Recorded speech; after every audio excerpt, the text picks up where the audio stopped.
When the doctor pulled it out of my daughter's ear, he froze. It wasn't wax, it wasn't an insect. It was something placed there on purpose. And the moment I saw his face, I knew this wasn't just a medical issue, it was a warning. Before we continue, please write in the comments which country you're watching this video from. Enjoy the story. It started small.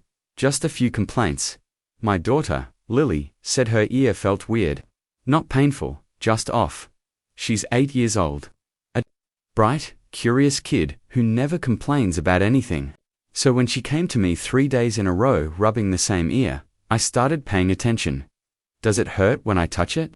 I asked. She shook her head. No, Mummy, it's like something's moving. Those words made my stomach twist. Thought maybe it was Swimmer's ear. She had been at a pool party the weekend before. We booked a same-day appointment with her pediatrician. The doctor was kind, soft-spoken. He checked her vitals, asked her questions, made her laugh a little. Then he pulled out the otoscope to examine her ear. That's when everything changed. He leaned in, flashlight beam scanning the canal, then suddenly stopped. His face went still. Like a switch flipped behind his eyes. He didn't speak.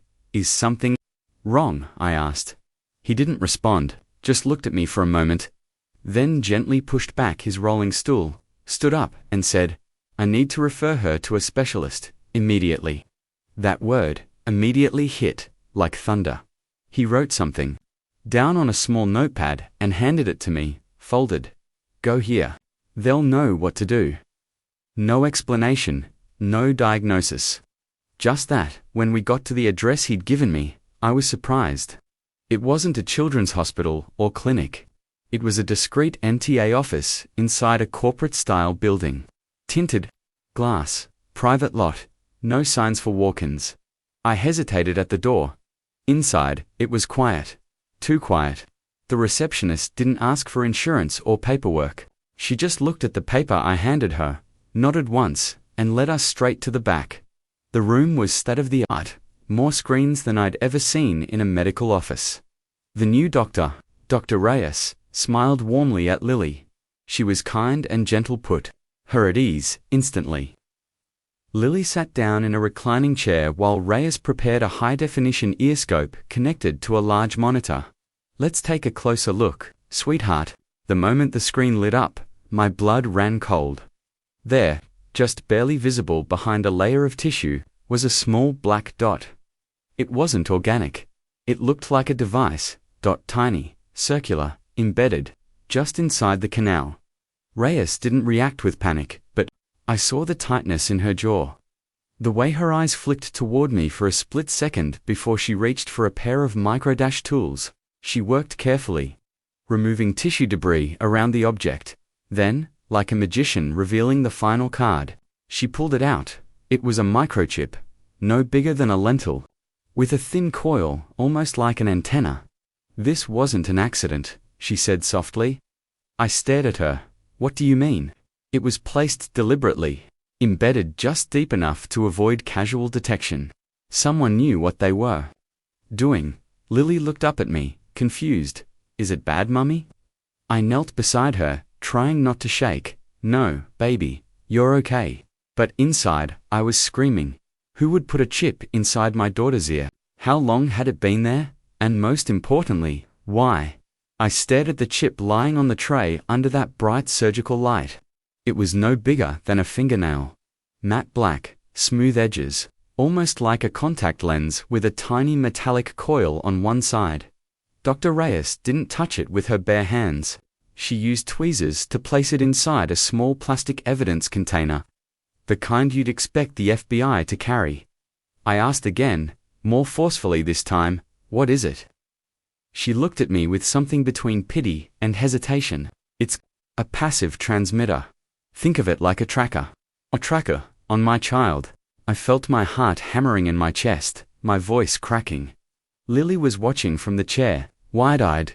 I lowered my voice instantly, crouched beside her again, and ran a hand through her hair. You're okay, sweetie. Dr. Reyes motioned for me to follow her outside the room. Once we were in the hallway, she closed the door behind us. This isn't the first time I've seen one. That sentence knocked the breath out of me. What do you mean it's not the... First, she glanced around and lowered her voice. 3 cases in the past year, all children, all had something similar embedded in or near the ear canal.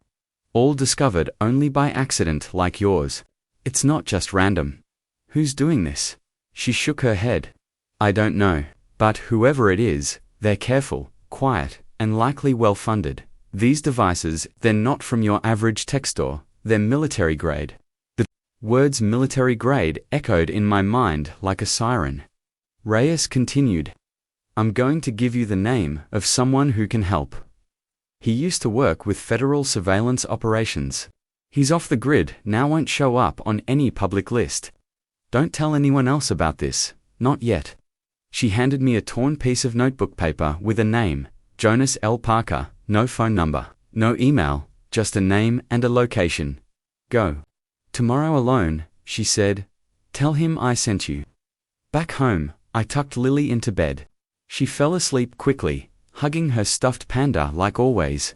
I sat by her door for nearly 2 hours, staring at the floor, listening for anything. At 11:43 p.m., the doorbell rang. My blood turned cold. I grabbed a flashlight and walked slowly to the door. Through the peephole, I saw nothing. No one.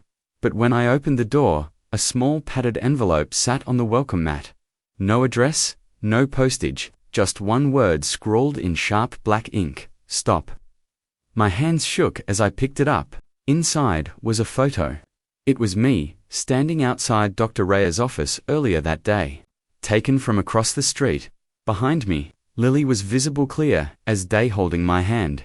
I slammed the door shut and locked every bolt. Whoever had placed the chip wasn't just watching my daughter. They were watching me now, too. The next morning, I packed a backpack with snacks, water, and a flashlight. I dropped Lily off at school, like everything was normal, but nothing felt normal anymore. The address Reyes had given me led to a weathered cabin in the woods, 2 hours from town. There were no signs, no mailbox, just an old dirt path and a rusted gate that creaked as I pushed it open. I hesitated before knocking. Then I heard the door unlatch. A man in his 60s stood in the doorway. Silver beard, sharp eyes. He looked me up and down once and said, "You brought it, didn't you?" I pulled the container with the chip from my bag and handed it to him. He didn't ask how I got it. He just stared at it in the light for a long moment and said, "You have no idea what you're caught in." Jonas held the chip between his fingers like it was radioactive. His eyes scanned every groove, every corner. Then he walked to a wooden cabinet and opened a drawer full of small tools, magnifiers, and what looked like parts from broken computers. "This is version 3.7, he muttered, almost to himself. I didn't know what that meant, but it didn't sound like good news. "What is this thing, really?" I asked again.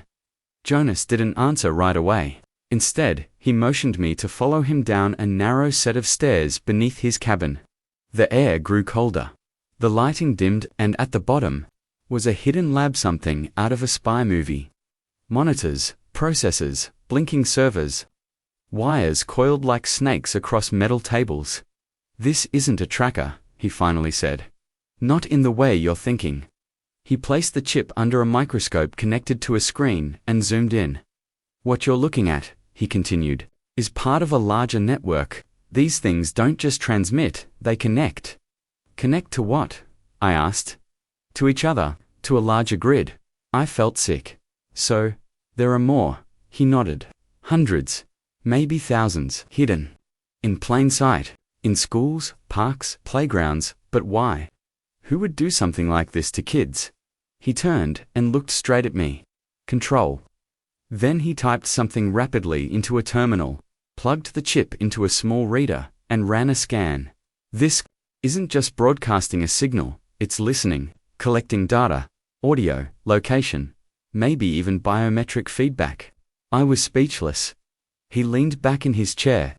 "These things are part of a behavioral study, a surveillance net, one that someone very powerful doesn't want anyone to know about." He clicked on a folder that appeared on his screen after decrypting the chip, A name popped up in a document, Project Sentry, Phase 2. Ever heard of that? He asked. I shook my head. It was shut down 5 years ago, supposedly. I used to be on the periphery. Tech support for private contractors working with federal departments. They claimed it was about child safety. Protecting kids from abductions, gun violence. But that was a cover. It was about prediction. Studying behavioral responses. Mapping how children interact with their world, emotionally, socially, and testing, if they could be influenced. That last word sent chills down my spine. Influenced. How audio cues, subliminal tones, frequency manipulation. Enough to change mood, choices, even trust. It sounded like a conspiracy theory, but the evidence was sitting right there on his screen. Then he froze. Someone just pinged the chip. They're trying to locate it. Now, the monitors flickered. Jonas yanked the reader from the port and stuffed the chip into a small lead-lined case. We have to move. Move where? I asked, panicking. He didn't answer. Instead, he grabbed a duffel bag, shoved a handful of drives and tools inside, then turned to me. They're already looking for you. You need to go back to your daughter, right now, and act like nothing's wrong. My head was spinning. What about you? I'll cover the signal and relocate, but you need to protect her. Someone already got close enough to plant that chip. They'll try again. I drove back in silence, knuckles white on the steering wheel. My phone buzzed twice. Unknown number. I didn't answer. When I picked Lily up from school, she ran to me smiling, totally unaware that the world around her had just cracked wide open. At home, I checked every door, every window. I slept on the floor outside her room, barely closing my eyes. But the next morning, things got worse. A letter arrived. In our mailbox, no return address, no markings. Inside was a photo. This time, it wasn't Lily, it was Jonas. Tied to a chair. A fresh bruise on his cheek. On the back of the photo was a single sentence. Back off, or the next photo will be her. The photo in my trembling hands said, one thing, this was no longer about surveillance. This was a threat, personal, sharp, aimed like a blade at the people I cared about. I stared at Jonas's image for a long time. The bruise, the tape across his mouth. The darkened room in the background, no windows, concrete walls. It wasn't a warning, it was proof. Proof that they were watching, that they could get to anyone, anywhere. I didn't call the police. I knew better by now. If this Project Sentry had government roots, even if unofficial, there was no way I could trust law enforcement. I didn't even call Dr. Reyes. Instead, I drove Lily to my sister's place, an hour away. Told her it was a surprise weekend visit. She was thrilled. My sister, though, saw the look in my eyes and didn't ask questions. I made her promise no school, no outings, no sleepovers, just stay home and keep Lily safe. Then I returned home and started digging. Jonas had said the project was about manipulation, behavioral influence. If I was going to understand what that meant, I needed someone who worked in that world. I remembered the name Jonas had muttered while scanning the chip. Version 3.7. I googled it, got nowhere. But when I searched behavioral prediction, program version 3.7, I found a thread on an old cybersecurity forum, almost like it had been buried on purpose. The thread was written by someone using the alias Nova root. The user claimed to be a whistleblower. Said they had worked on audio encoding patterns for a federal education initiative that was really a cover for under-frequency testing. They claimed certain frequencies when played at specific times could shift emotional states, influence choices, and the testing was done primarily on children. I messaged the user. I didn't expect a reply, but 10 minutes later, I got one. I was wondering when someone like you would find me. You're not the first parent. Meet. I typed back. Instantly, where an hour later, I was at a dinner off the interstate. Half the lights were flickering. Only 2 other people were inside. Then she walked in. Mid-40s, faded hoodie, sharp, restless eyes. She sat across from me, didn't order anything. Just said, your daughter's chip was a test. They've moved to live trials. I leaned forward.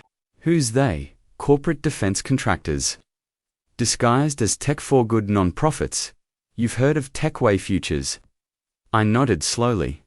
They sponsored after-school programs. Educational AI in classrooms. Free tablets for kids. They're the public face, but behind them, funding from private security firms, biometric research labs, and certain federal interests. I felt sick. And the chips.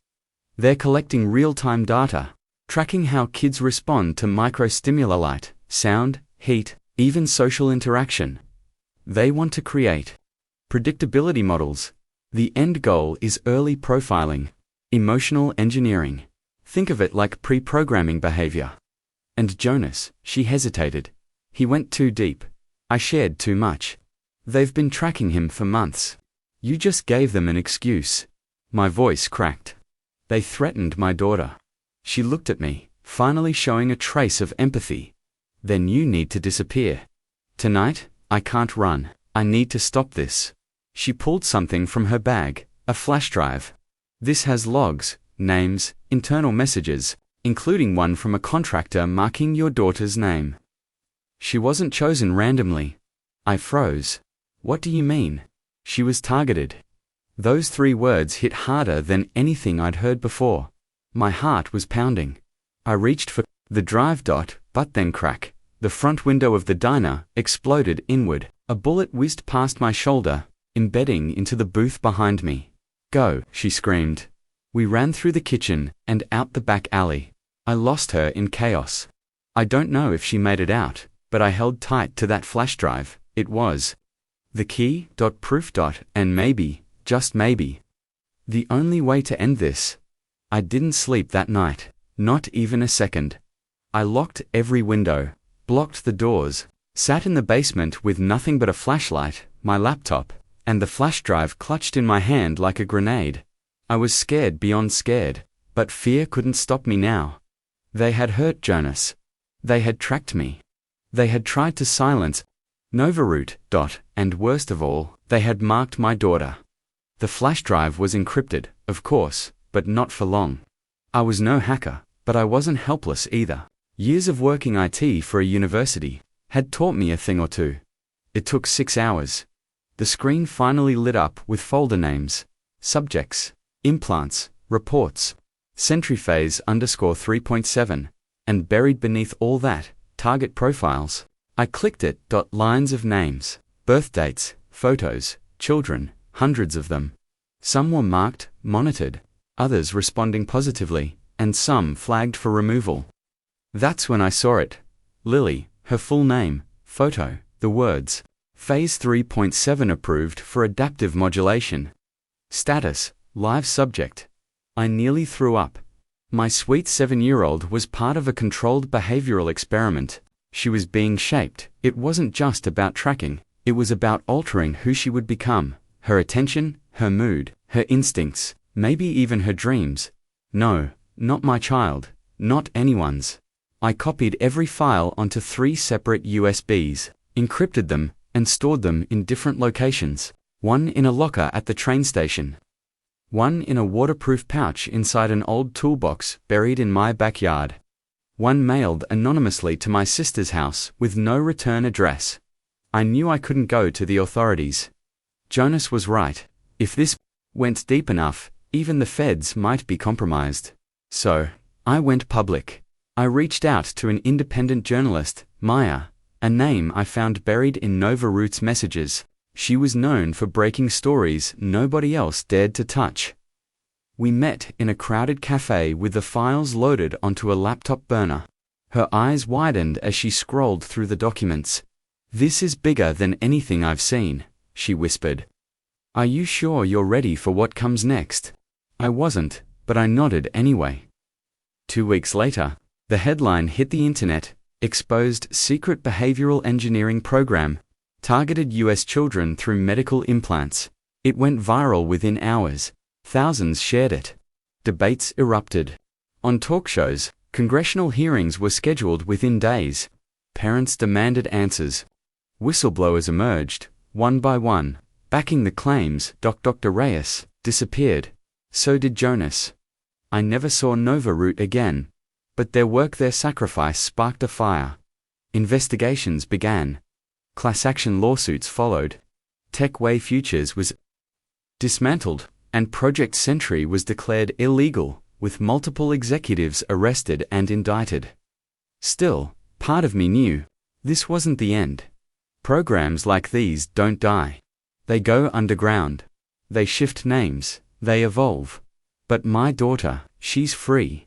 After it all, I pulled Lily out of school. We moved across the country. She's happier now, healthier, sleep through the night again. Sometimes she asks why we left everything behind.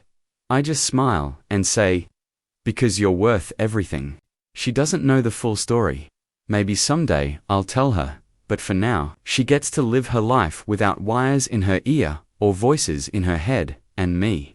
Every night, I double-check the locks. I scan for signals. I will write everything down, because the truth has a price. But my daughter's future, that's priceless.